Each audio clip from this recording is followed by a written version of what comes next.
it is. Got to wait for the beat to drop. You're listening to AM Ocala Live, WOCA, the source, 96.3 FM, 1370 AM, broadcasting to you live from the Paddock Mall. Streaming live, YouTube Live, WOCA, the source radio. As we mentioned, the Paddock Mall is closed until further notice. However, the Chick-fil-A, like they pounded out last week, they've got a little drive-through lane right here that they're trying to keep. So if you're still interested in some lunch, they've got it. As they're getting ready to set that up, that starts at 11. That runs till 2:30. As we finished up the 9 o'clock hour there with Lena Hires Baxley community events and stuff, just kind of giving some more PSAs about what's going on around the community in lieu of COVID-19 and everything else. We want to turn it to a lighter side now, and I kept around just a little bit longer so we could talk about what we did this weekend, which was, I'm 3 episodes in. You said you got one left of Netflix's original documentary, which is all over social media. A lot of memes, a lot of people are into this thing here. It's a nice distraction from the coronavirus, is Tiger King. Yeah. Joe Exotic, he's a character that it's in Oklahoma, that he has the private zoo with his tigers that brought up some other people who have private zoos. One in Myrtle Beach, which was his name, Dr. what? Antle? Dr. Antle? Yeah, well, Doc I don't Antle. think he's a real He's doctor. Not a real doctor. What was it? Spiritual science? Doc Antle, yeah. Doc Antle. Basically, the idea of having a conversation with this is because this show has, or this documentary has, the beginnings, and this is why the first episode is intriguing, is the guy who did the documentary was in Homestead, Florida, and he basically... I can't remember where he was, but bottom line is he noticed that some guy had in a cage a snow leopard in the back of his van, and he was kind of showing him off. He's like, "Yeah, it's my snow leopard," and he's like, "All right, I had to ask myself, how is a snow leopard in in Florida, in hot Florida, in a hot white van of some guy? How does that happen?" And that's what got him to make the documentary. Now, what I thought, because I knew nothing going into it. I didn't really pay attention to much around. I just went into it cold turkey, so to speak. So when that started the show, it's like, oh, is this going to be some activist kind of thing? No. And then it took a direction where it was like telling the story of people who have their own private zoos. And then it was like, oh, okay, that's interesting. And then it starts to play on the controversial. Is that right? It's a whirlwind of emotions when it comes to the idea of what these people are actually doing. Well, it's really a show that's remarkable for the characters. I mean, you can't write this stuff, No. These are... and it is, in its own way, for as extreme as it is, it's quite nuanced. It really gives everybody the opportunity to voice their perspectives. Because when I started watching it, it had been billed from the internet article I saw as something of, the next Blackfish. This was going to be something really that was pushing a strong perspective. But instead, I think it does a really good job of just letting everybody in their own voice tell their own side of the story. Is that the refreshing part of it, along with there's, like we said, it's not scripted or anything. This is just people telling stories of their lives and then giving examples to the filmmaker. That everybody's kind of nobody's really fluffing anything. They pretty much straightforward speak what they want to speak, and then like you said, it's a conversation from all directions, from all sides. I think that's the refreshing part. Well, and it's interesting, too, because the unscripted nature of it and the use of an extraordinary amount of old footage, footage from in the moment, kind of pre-social media, this guy was documenting, and others were documenting just the array of things going on in his life. And that documentation now, it kind of takes away the opportunity to spin the story. Right. It really makes it where, you have this in-the-moment footage, and so, there's these kinds of retrospective interviews being executed as well, but it's really interesting to see the depth of research that went went into Yes. the creation of this on a subject that who would start researching this? Yeah, and the whole subject kind of started with this premise, which was that there's a problem in our country with the idea is that more people privately own tigers in our country than there are tigers left in the wild. Yeah. And that with that, that's the question. Okay, where do they come from? How do so many people get it? Mm-hmm. And then kind of spawns, oh, hey, there's this guy in Oklahoma. Yeah. He breeds them. There's this guy over in Myrtle Beach. He has them, and he raises them, and There's we'll talk a about large network of people, Yeah. it seems, actually. Yeah. Who would have guessed? Who would have guessed? And then you're thinking, okay, well, like you said, is it controversial, like a blackfish, to do the human right and animal right thing? Don't worry, there's a character in that, Carol Baskin, who's doing it on the idea of the animal rights activist part. However, you see a different side when it's explained about people's opinion, the tiger owner's opinion of her and what she does. And at the end of the day, I think the one thing that's the commonality is no matter where these tiger owners' feelings are towards the animals, the bottom line is they're all making money from them. Yeah. So the And that's question is interesting. kind of like, is it exploitative? Is it not exploitative? What's the line? Obviously, tigers in particular, although they breed many other large cats and other exotic animals, tigers are protected under the Endangered Species Yes. Act. But at the time that they were setting up all of these breeding operations, it was all fully legal. Yeah. So it is complicated. Really, if I had to summarize the whole series, it's about the feud between Carol and Joe. It's like they're the new Hatfields and McCoys, and people are taking sides. Are you Team Joe? Or are you Team Carol?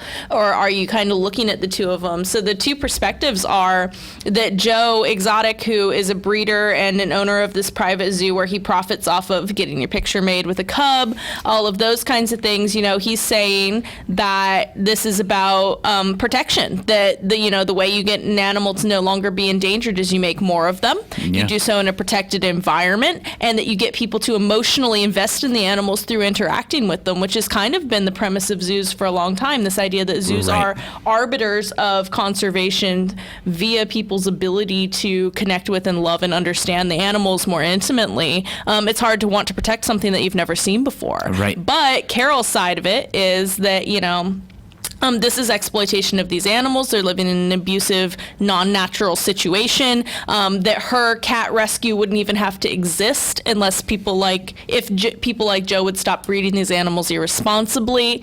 And so it's kind of a fascinating dichotomy, the push and pull between the two of them. And then of course it's quite personal as well. Sure. Yeah. It isn't only about the philosophy. Yeah, and like we said, and then it comes down to, well, if you look at the facilities themselves, like for example, when you said that Carol, the woman who's like more of the animal rights activist part, says, well, then I wouldn't even need to exist with the park or private zoo that I have, which is more of a rescue, which is a shelter for them, to come to us, that when it's to a point when they're old enough, they're going to pass away here, and they're going to do it in a better circumstance. But at the end of the day, when you break down the facilities and how they're treated within the little captivity that they have to be in, that makes you question again. And then, of course, the exploitation. And then you just break down the I guess the personalities of all of them are fascinating. Yeah. Because we're talking about how it is kind of interconnected, that community of this tiger owning or tiger breeding or tiger what's the word? I don't know how to describe it, because you're not really like when you would break a horse, like a wild horse, into getting to do what you want. Like, you're not really. Are they sort of doing that? But they're already bred through. It's not even really like circus training in that way. I don't feel they're not. These animals aren't performing so much as they're just being handled. Right.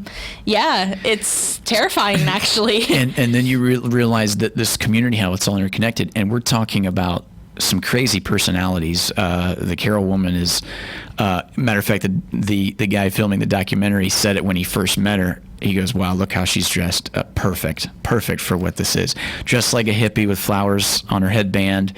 And then you had that Joe Exotic, who is a gun-toting, big buckle-wearing boot guy who's a little light in the loafers, and to the idea that he's got his way of working with people who have no other options, so to speak, people who are whether in prison or vagabonds that need work and stuff like that. He's helping in that sense.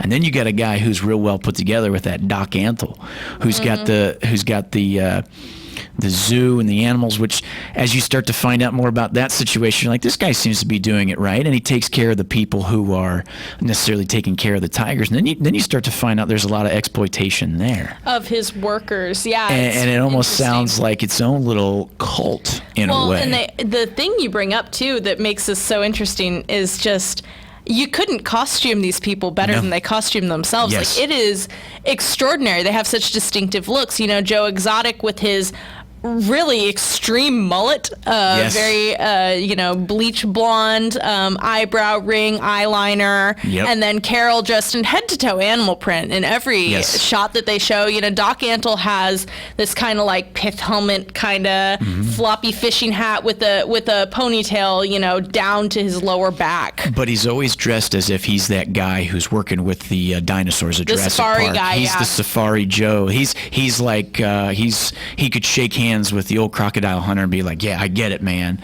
Like having that persona and that look. He gives a really polished presentation. His articulation of his position is very clear. He's the only one who seems cognizant of the degree of legal liability that these interviews could have opened him up to.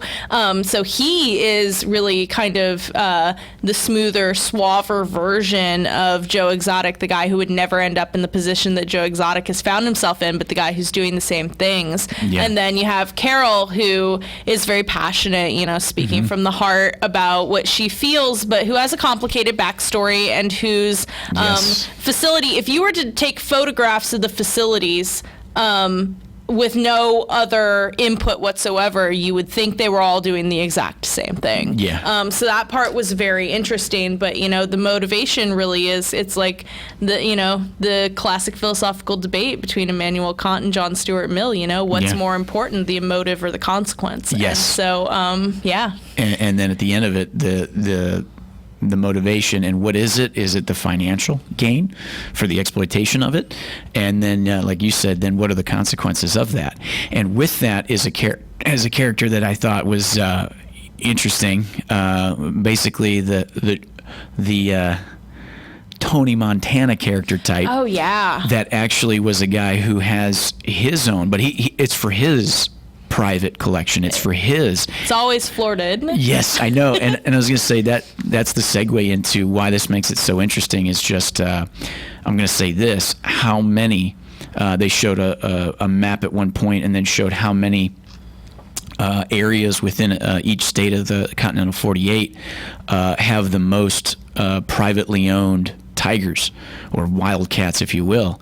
And Florida was rampant with this concept of people private open. The whole map was extraordinary. I mean, the whole thing was lit up with red pinpoints. I had no conception of the scale of this kind of operation. I don't know anybody with a tiger. Nuh-uh.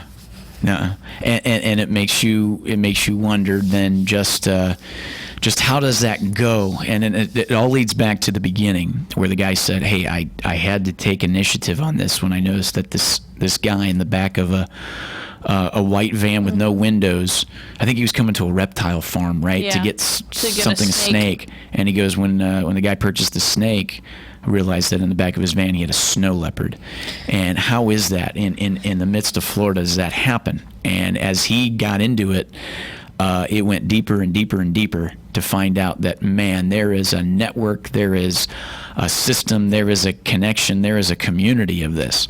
Well, and it's interesting because this is a deep dive into all of the big cats side of things. But as I was watching it, you mentioned that it was a snake dealer that was the kind of entry point for this person. And as a, native Floridian, and we have all of these, almost every, invasive species and endangerment that's going on in Florida can be directly tied to these kinds of exotic pet industries. Yeah, is the reptile farmer the gateway drug of having a crazy exotic animal like a tiger? Yeah, well, and you wonder how you end up with things like the lionfish that are populating all of our beaches and just decimating, local indigenous ecosystems. You have the same thing going on in the Everglades with the pythons, and then you have the same thing happening with the iguanas, all of whom have originated, in as pets and have just taken, with extreme adaptability to our environment and are really doing a lot. Yeah, and what was it when I actually, I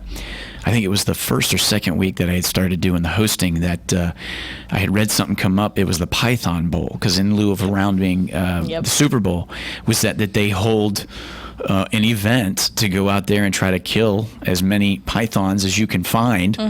I didn't know that existed. Yeah, it's extraordinary. I didn't know that existed, and it's to the idea to get rid of the invasive species as such. It is incredible, and I think that's what makes this interesting.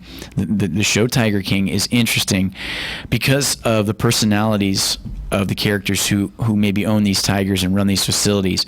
But then you start to see how, I think what makes it so good is how the documentary goes. Like you said, maybe the refreshing part of it is that we're seeing something from all sides. Usually a documentary has an agenda that is easily, kind of like you mentioned Blackfish, it's there to point out that this is bad.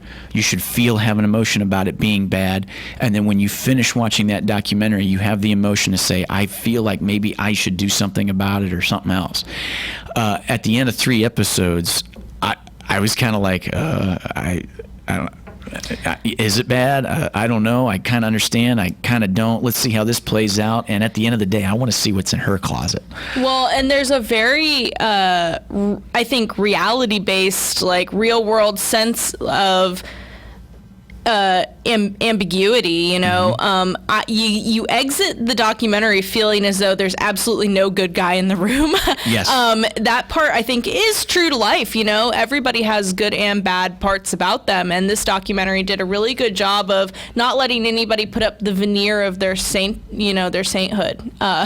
Which is interesting, because if you noticed when that Doc Antle guy, every time that he was there with the crew, he still filmed the documentary. The director still filmed, but he would film, and then the guy's like, okay, we ready to begin? What shot do you want? All right, so I'm going to talk about this. This is where we're going to go with. And then he would go, so this is this part, and he would articulate really well, but he was still filming him when he wasn't. Yes. And I don't think he knew that, and that was interesting. Yes. Well, and the amount of just security camera footage. Yeah. I will, just give a little trigger warning, though. There is an episode that deals with the death of one of Joe's husbands, and they use the security footage, and you can't see him, but I mean, it is harrowing. I see, I'm not there yet, and I wonder about that. Spoiler alert. Yeah, so and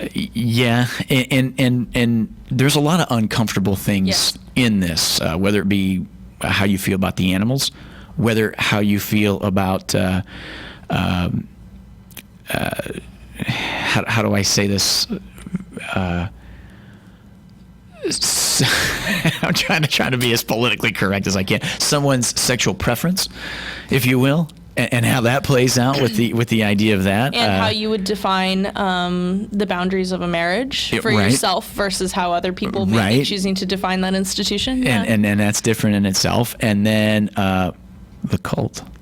The exploitation. It's fascinating. And I mean, there's dozens of layers. Joe had come to my attention on John Oliver's show a long time ago when he was running for president in 2016. And, everybody treated him as a joke. He kind of started coming across people's social media feed from this little, sketch done by John Oliver. And, I saw it kind of out of context. And I was like, oh, my goodness, what is this? And I had totally forgotten about it until I turned on this show. And I was like, oh, my gosh, it's him. That's him. Yeah. Yeah. And I think and the reason Alina and I talked about this now for as long as we have, is because we're telling everybody out there it's something different that it sparks conversation that's different from the narrative that we've been speaking with the coronavirus and everything to that expectation of where we're at now and so on and so forth. It is a break. It is a different distraction. And with that comes a lot of, like, in lieu of talking about tigers and how people are facilitating them or whatever, exploiting them, whatever have you, I think that's where we're at now because of, like you mentioned, social media. This was a little bit before that was huge, but yet there's a lot documented. At one point, the guy's eating lunch. He goes, oh, yeah, Joe Exotic likes to just video everything. Mm-hmm. At one point, he's just eating lunch at the picnic table, but he's got a camera on him. Yeah. But he's not trying to be his own jovial self with the camera. He's just like, I just got to eat lunch. But yeah, film it. Yeah. And with that comes a lot of stuff. So here we are in society now where a lot of things, social media, through Snapchats, through TikToks, through Facebook posts and everything else, is that moment of, oh yeah, that's out there. Somebody recorded that. And then somebody did that for maybe some reason of saying, I'm getting a point across. Mm-hmm. And when you sum up everything that's going on with this story and all of the sides to it, and I like the way you mentioned that, even though you can't really cover up what you said or anything because it's already recorded and you're already the one who put it out there. It's kind of where we're at with all this. One of the things I was saying beginning this morning was, in lieu of this coronavirus stuff, any new information that comes out through our media outlets, it almost makes you immediately have a knee-jerk emotional reaction to it. Whether it's fear, whether it's frustration, whether it's political to the idea of saying I agree or disagree, political views, or to the idea of just wanting to dismiss what's kind of going on or kind of trying to be ignorant so that way you can just maybe breathe, but then somebody telling you that's irresponsible. Mm-hmm. And all of that going on, here's a little nugget. Here's a little show that's kind of exploiting all of those emotions all in one way. Yeah. And I think that's what makes it a nice distraction. And I think it was worth talking about it for the half hour like we did. It went quick for me. Yeah, that's good. Well, Tiger King on Netflix. Interesting. I'm gonna wrap up the other episodes this week here, and next week we'll talk a little bit more about it when I have you on, because I know you're gonna finish that too. Yeah. Oh yeah. Thank you guys. AM Ocala Live. You're listening to on WOCA Ocala 96.3 FM, 1370 AM The Source. We're gonna take a break. We'll be back right after this.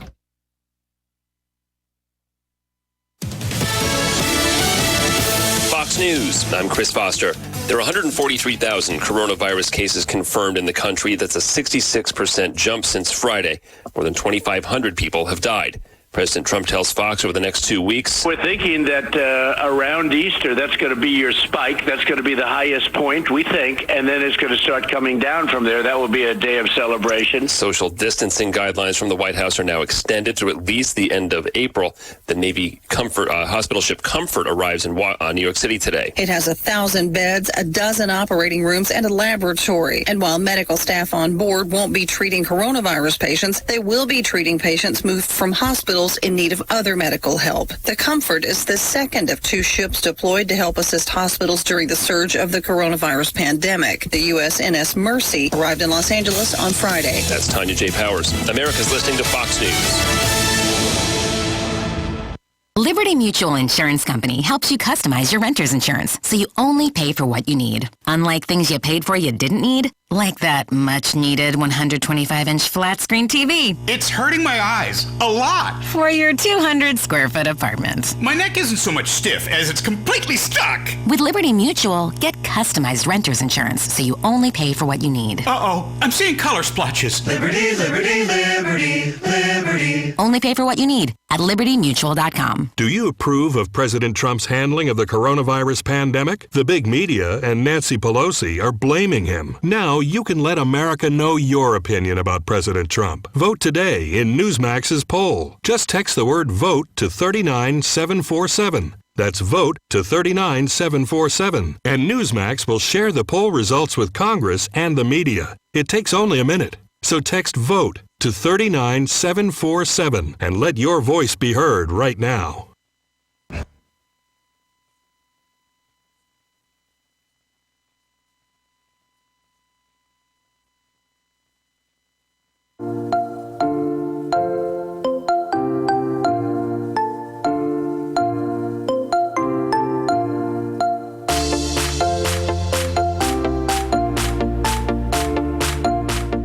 Broadcasting from the Paddock Mall Studios, this is WOCA, Ocala, Gainesville, The Villages, 1370 AM, 96.3 FM, The Source. Hey, it's only very rarely that Bob Wine's Camellia Gardens can offer you large, top-quality trees for just $19.99. And right now is one of those times. You can get these large trees up to 5 feet tall, and listen to the selection. They've got dogwood, elderberry, even little gems, live oaks, and dogwoods. Up to 4 feet 7 inches, almost 5 feet tall, growing fast for just $19.99. This is too good to miss. Get daylilies 6 for $35.99, azaleas as low as $2.99, and gorgeous roses starting as low as $15.99. Nice big clay pots, an unbelievable buy at just $5.99. Check out the BOGOs too. They're everywhere. Bob Wine's, yes, we are open daily till 4:30 on Southeast 38th Street, Ocala, in the same blooming place since 1952.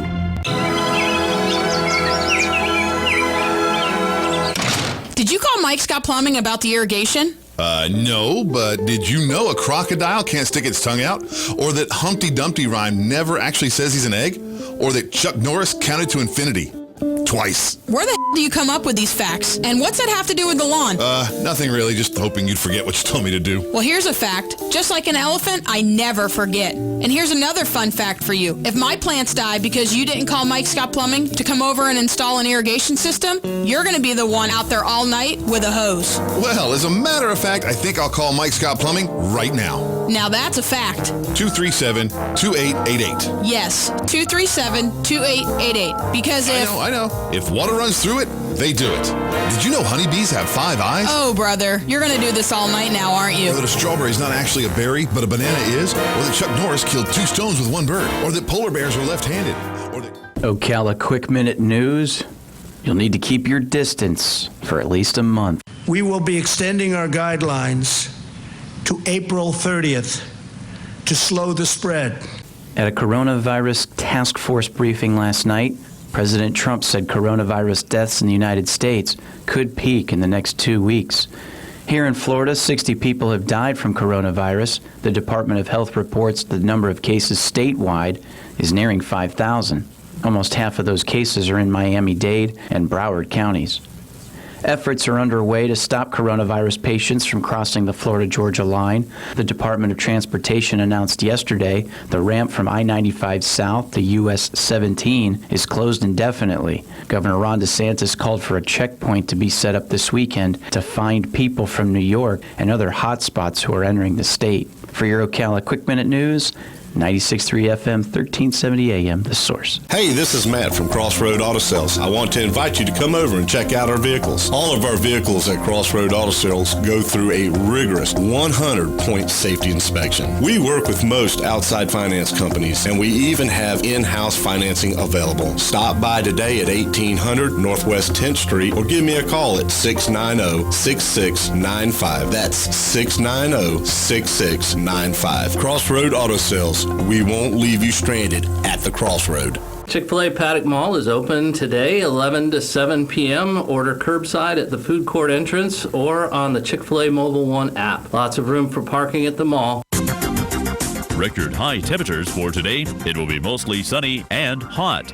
High today, 88 to 91. The record of 90 from 1995. Partly cloudy and warm for the night. Low tonight, 66 to 70.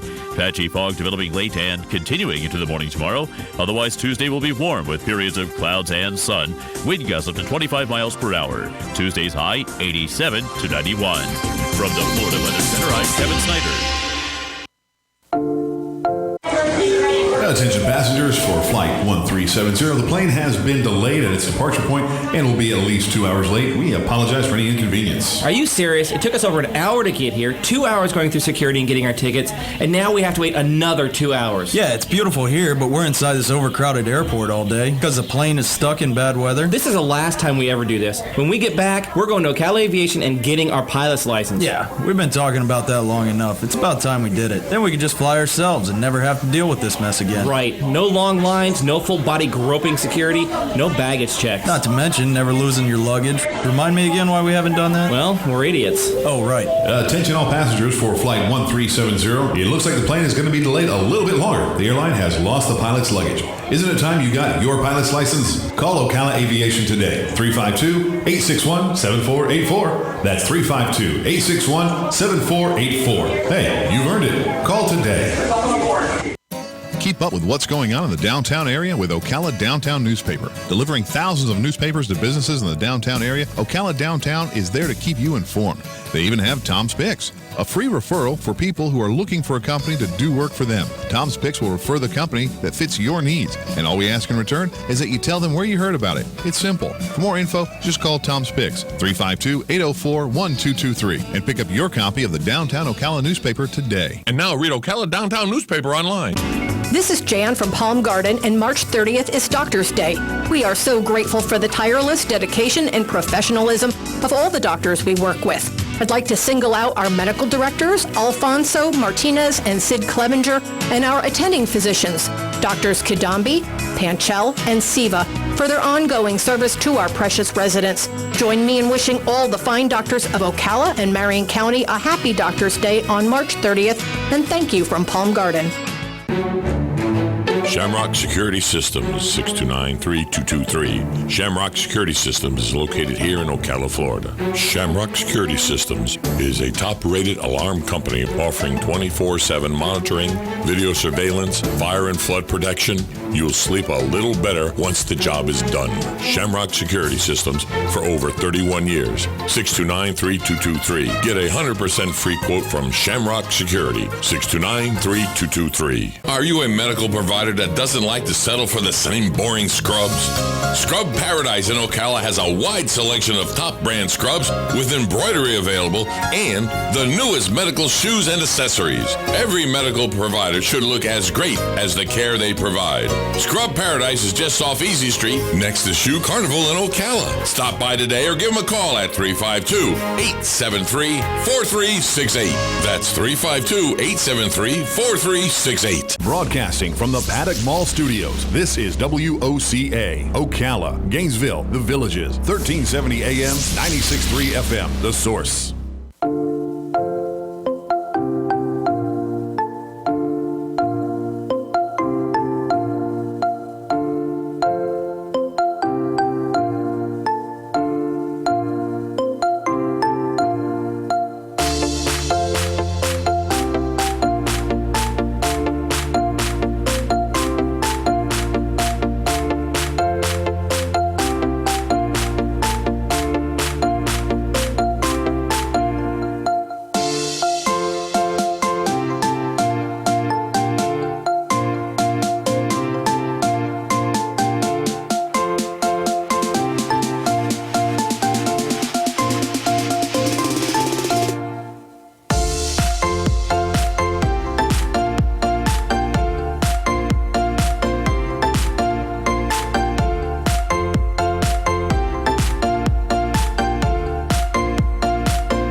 Listening to AM Ocala Live, WOCA, The Source, 96.3 FM, 1370 AM. Good morning, everybody.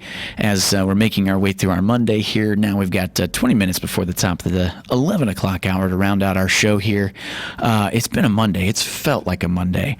Not your typical work Monday, just a very volatile Monday. And what I mean by that is just...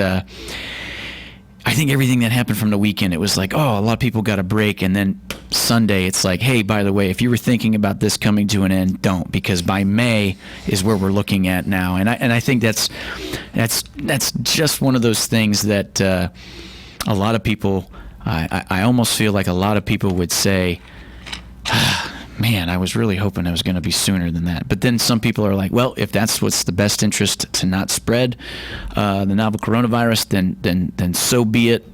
Some people say, and I was going to see, if you were on board with this, a lot of people are saying, why haven't we just shut everything down, the whole state, the whole country, altogether down, period, so that way it can just get through this? As in, like, if we shut everything down now instead of kind of lollygagging or half-assing it, if you will, through and through, if you just shut everything down, shut it down for a week straight, solid, done, then after a week, we should come back out all right. Well, the self-quarantine period's 14 days, so it would need to be at least 2 weeks, for the logic of that to hold. Maybe that was the logic going into it. That's what we're going to do for 14 days, shut everything down. And here, a lot of things have been kind of like, well, you can, you don't have to shut down. You can stay. Well, you're essential. You're non-essential. Well, this is where I think reality and ideal world have, some tension, because while hypothetically, if you are writing a case study of how do you handle something like this, that would probably be absolutely the safest numerical way to handle the situation. So I agree with the logic of the sentiment, but when you get into parsing the reality of people's lives, there are a lot of people who might have the ability to shut down for that amount of time, but there are a lot of people who don't. They don't have that ability financially. They have needs that have to be met with more frequency than that, that demand that they be out of the house. Even it comes down to things like custody. Like if you have a custody agreement, then there's going to need to be transference between households. There's going to inevitably be the requirement of, what if something happens at your house? What if something breaks? What if somebody's in danger? What if somebody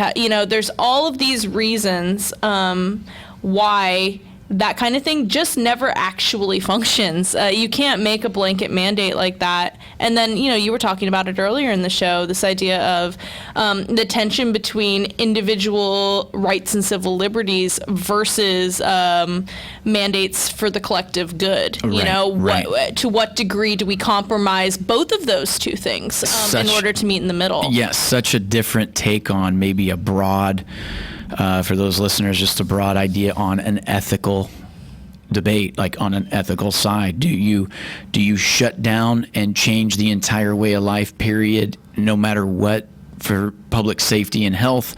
Or do you try to find a happy medium and try to do that, but still try to get a little... That's where I think we're at, and that's tough. Well, and the question is, at its core, financial as well. It isn't just about health and safety. It's also about preservation of your lifestyle and your living arrangements. Can people afford to shut down for 2 weeks? Can they still make their rent payment? Would their landlord then have the right to evict them? But also, doesn't that landlord have the right to their rent check? And so, how do you satisfy all the kind of competing demands that are in conflict with each other? How do you reconcile something like that? I think those are the big picture questions that our politicians are grappling with when they're trying to make the decisions of to what degree do we make these calls? Yeah, and with that too is at that point. At that point, when do you start questioning leadership at the top levels of whether or not even a conversation like this is handled well within Washington from whatever branch of government? And I guess that's why I'm like, yeah, shoot. It's hard to critique. I don't want to be president of the United States right now. I don't. I don't want to handle this. A lot of people in the positions of, let's just say local government, let's just say in regular positions nonetheless, are having to do things through this crisis that they didn't sign up for this, but it's something that has to be done now. And that's, bull by the horns kind of thing, to just try to adapt and continue to move forward. Well, and you're talking about that on a macro scale. You wouldn't want to be the president of the United States right now, but, really that trickles down to the microcosmic level of, I wouldn't want to be the owner of a business. I wouldn't want to be a boss. These positions that were, kind of previously desirable, you kind of see in a moment like this the reasons why those positions have, heavy is the head that wears the crown. There's a lot of choices to make, even being the head of your own household, making decisions for your family. What can you or can't you do? What are we or aren't we going to invest in? You nailed that. And I, right there, that's the one that hits harder than most, I think, because, within your household, the decisions that you'd have to make as a family, a husband and wife with their kids not at school, their kids now having to learn via whatever webinar, online, whatever, and now the parents have to take the responsibility of the curriculum, the decisions in the financial, if one of them can't work, because their operation's closed, and yet the other one is working, and that is, you nailed it. Right there is, I think, a bigger conversation. I think we've tried to make it more comforting and everything by saying, oh, hey, you can binge watch Netflix, or you can catch up on Disney Plus for all your favorite. Yeah. At the end of the day, though, that's a nice distraction until it's like, all right, the kids are in bed, sit down at the kitchen table because we need to talk about how we're going to get groceries next week. Yeah. And I don't know if a lot of people are at that point yet. I think that's why the stimulus package was what it was to come out when it did, as far as getting it signed like last week. And then some people are saying, well, that still doesn't help me at all. Still doesn't do anything at all. There's an immediacy question. Yeah. Is like, because everybody's in a different situation. This is really, to me, has brought home the idea that there is no right way of doing things. Everybody just has to be flexible for the situation that they're in, and everybody's circumstances are different. And so it's very hard to write a broad prescription for something where everybody's having such individuated symptoms. This is affecting everybody in very different, very personal ways. And some people might be a caregiver for an older person. Yeah. And they may not live with that older person. People who have family in nursing homes are not able to visit, not able to see them. There's all these emotional strains that are going into this as well, in addition to the financial. There's just infinite considerations to be made. Life has infinite variety, and now you see that variety kind of playing out under the lens of a pressure situation, and it's complicated. And because of the complication, does that, is that truly where we see ourselves as a global society now? Start to consider more. Instead of being so polarized, start to consider more, like you said, that the fact that there is an infinite amount of circumstances and people going through different situations and circumstances through the same crisis, that we all take that step back. When we come through all this, do we all take a step back, and then we, as better human beings, do we say, oh man, it's inevitable that I got to look at all sides now. It's inevitable that I got to put myself in that man's shoes because his circumstances was different than mine. Is that where the good comes out of this? Is this where this is the point of where we say it's got to get worse before it gets better, and this is the worstness of anything that the world can take on right now, and that's okay because it's going to get better, because now that's the psychology of coming out of it. Well, that's a point that I've been trying to meditate on for myself during this time of reflection, is thinking about how much I have had the luxury kind of looking at the world only through my own eyes. Mm-hmm. And this kind of event really brings to mind the ways in which the whole world is interconnected, and we are, like it or not, interdependent on one another, and can be impacted by other people's choices and decisions. And that, is writ large across the globe as well as in our local community. And so, I was reading something the other day that said there may be a resurgence of the virus again in the winter because of the distinction between the two hemispheres, and how it's kind of migrating from northern to southern hemisphere. And then, of course, it'll kind of move back again as a natural progression. If you're thinking of it as a curve, you can think of it geographically as well, going up and then back down and then up again. Mm-hmm. And so it's going to be...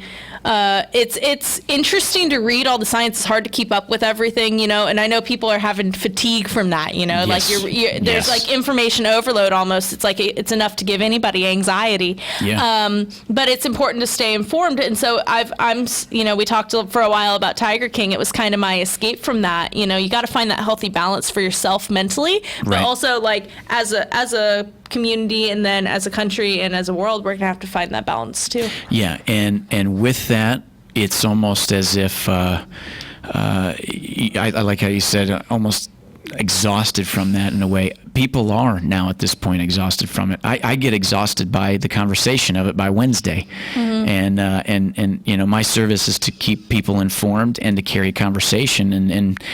And by Wednesday afternoon, it's kind of like somebody says, "Hey, this on the opinion of COVID-19," and I'm like, let's just talk about, hey, what's your favorite brand of fish hooks?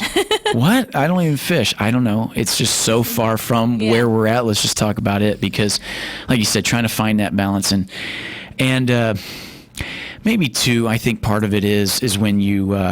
And you might understand this, where I'm coming from with this point too. I think sometimes when as adults, when we're making our way through the world, and then we're told by leaders the Captain Obvious, oh, wash your hands, oh, cough into your elbow, over and over again, because there's not much else information there can be other than social distance, 6 feet apart. Now it's full on your television. It's now I've got Burger King saying, "Hey, we're here for you." Yeah. Then where's my free Whopper? If you're really here from your business pushing what you need to, at the end of the day, it's like, we're doing. You see all of these businesses throwing you emails. You realize, my God, how many people have my email address that I'm getting all this stuff?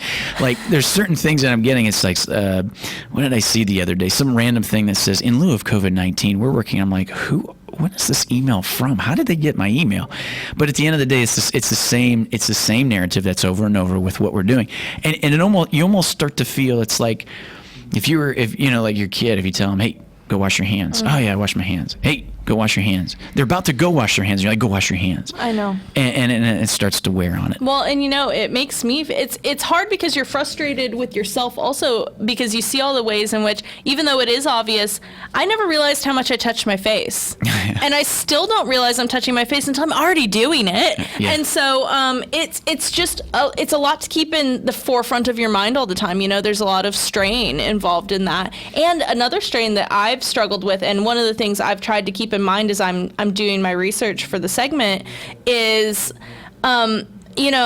we're used to, as adults in particular, being able to do something, being like, the master of our own fate, and being able to get out there and to help. And this is a situation where it's very difficult to offer people help. Even, you have that heart for compassion. We have a heart for our community. We want to make sure that everybody's being served. And it's very difficult to do that right now, because the best thing you can do is nothing. Right. But there are some things. That's why, I wanted to talk about interfaith and the need for, food donations. It's why I want to bring up Operation Blessing, who's doing an incredible job in our local community, helping our first responders have access to, the sanitizers, the masks, the supplies that they need. So if you're looking for a place to send a donation, they would be a fantastic resource for our community. They do a world of good, and, it's almost invisible until a crisis. Yeah. And so, even things like blood banks need donations. And, it's that question of, do I leave my house to go do this, or do I not?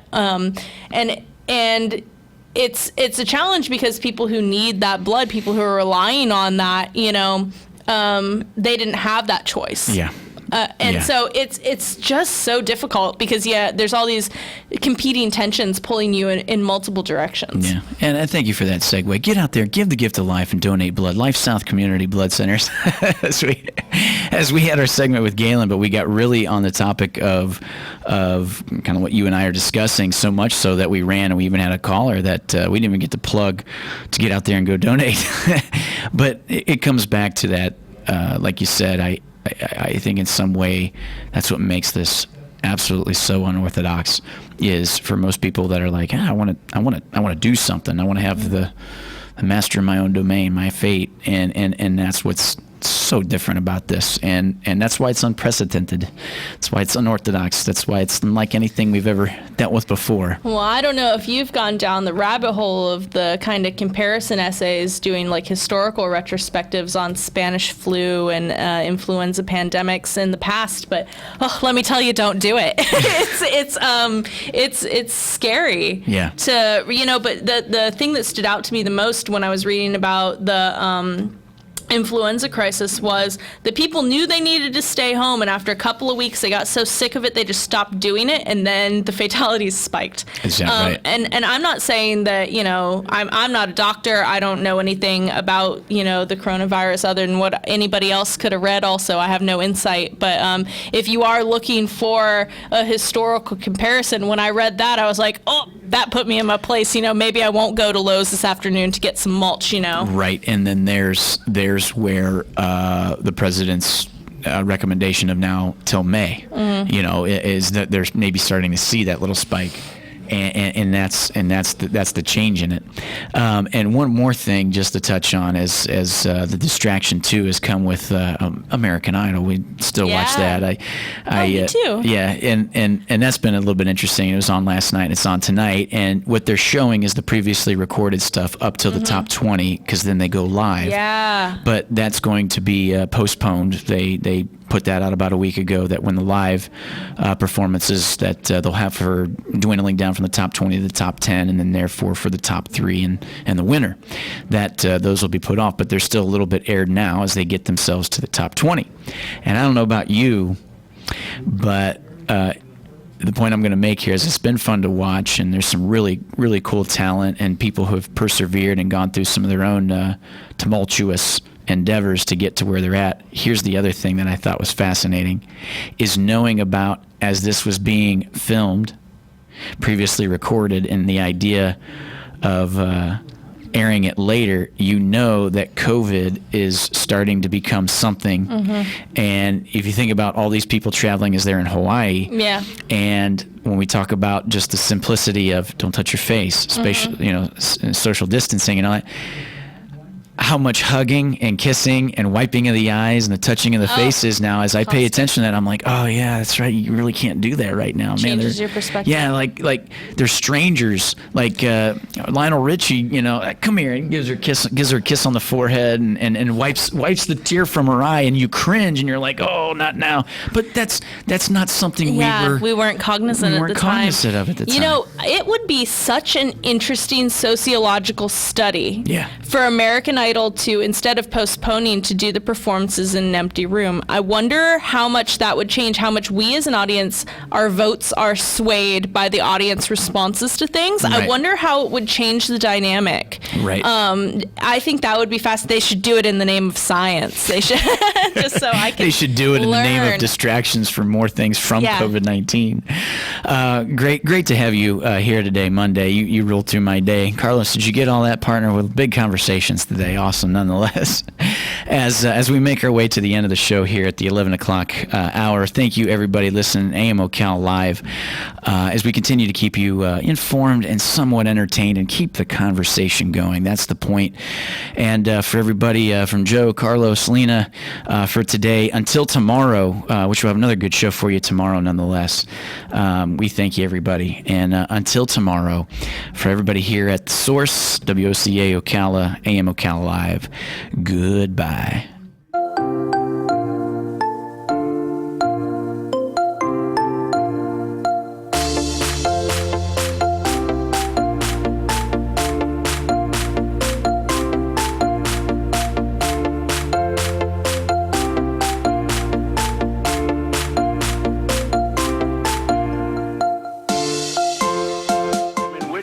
So much equipment, nobody's ever seen anything like it. It's a war. We're fighting a war, and the federal government has really stepped up, and most governors are very happy. New York Mayor Bill de Blasio says people who break social distancing rules in that city may face fines of up to $500.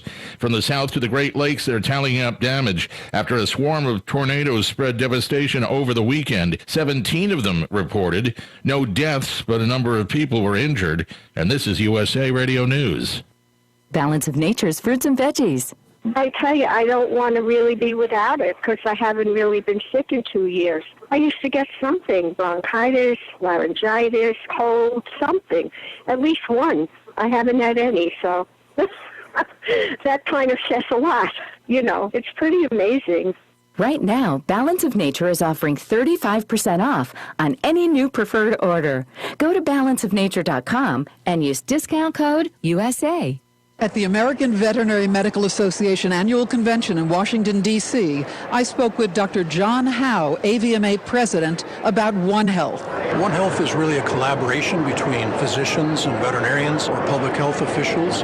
For example, in Minnesota, our state public health veterinarian deals with zoonotic diseases, rabies, for example. Animals are sentinels for humans, and humans are sentinels for some infections in animals. There's more valuable information at avma.org. 2 Navy hospital ships ready to treat civilians. The Navy ship USNS Mercy has started boarding patients in the port of Los Angeles. The USNS Comfort expected to arrive in New York shortly. The 2 ships accepting non-COVID-19 patients in an effort to reduce the strain on hospitals. A big country music star has died of the virus, as we hear from USA Radio's Wendy King. Yeah, there's something women like about a pickup man. Joe Diffie, who had a string of hits in the 1990s, has died after testing positive for COVID-19. Diffie, on Friday, announced he had contracted the virus, becoming the first country star to go public with such a diagnosis. Diffie's publicist, Scott Atkins, said the singer died in Nashville, Tennessee, due to complications from the virus. Wall Street stocks have opened higher today. The Dow, the S&P, and NASDAQ all in positive territory after the opening bell. And this is USA Radio News. You know, I've told you I get the best sleep of my life with my MyPillow, but I'm not the only one. Mark in Las Vegas told me the other day, we were talking on other business, he says he went to MyPillow.com, clicked on the radio listener special, and used the promo code USA. He got a great deal on a MyPillow, and he is enjoying his sleep now. You can too. Go to MyPillow.com, click on the radio listener special, use my promo code USA, and I promise you, you'll get the best sleep of your life, or you get your money back. Prince Charles is no longer self-isolating after becoming the first member of the British royal family to come down with coronavirus. The Prince of Wales exiting self-isolation after reportedly speaking with his doctors. His health is reportedly good after it was learned last week the 71-year-old had the virus. A new date is set for the Tokyo Olympics that were postponed over the coronavirus. An International Olympic Committee spokesman says the Summer Games will begin on July 23rd, 2021, and the closing ceremony is scheduled for August 8th. A New York rabbi injured in December's vicious Hanukkah machete attack has died. Joseph Newman was critically injured, along with 4 other people, when Graft and Thomas allegedly attacked them at Rabbi Chaim Rottenberg's home, and Newman died of head injuries over the weekend. And it was 39 years ago today that President Ronald Reagan was shot and wounded after a speaking engagement at the Washington Hilton Hotel. The assassination attempt was carried out by John Hinckley Jr. on March 30th, 1981. Hinckley later revealing that his motivation for the attack was his efforts to impress actress Jodie Foster. You can find us online anytime. We're at usaradio.com. Again, that's usaradio.com. And for USA Radio News, I'm Chris Barnes. Let me ask you something. What are you doing when you put money in a 401k or IRA, or store jumper cables in your vehicle, or purchase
This is a special edition of the Mike Gallagher Show, Coronavirus in America. We will be extending our guidelines to April 30th to slow the spread. There have been thefts of medical equipment and masks from hospitals, believe it or not. As we face this national emergency pandemic, now's the time for knowledge and clarity. And this is the place to get it. I want every citizen in our country to take heart and confidence in the fact that we have the best medical minds in the world tackling this disease. We can expect that by June 1st, we will be well on our way to recovery. We think by June 1st, a lot of great things will be happening. 2020 is definitely going to be one for the history books. And as we take it all in, we know that we'll get through this together.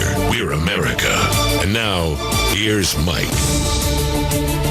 In many ways, the images of the USNS Comfort arriving in New York serve as a bit of a beacon of hope and a reflection of the spirit of America right now in trying to confront this deadly virus.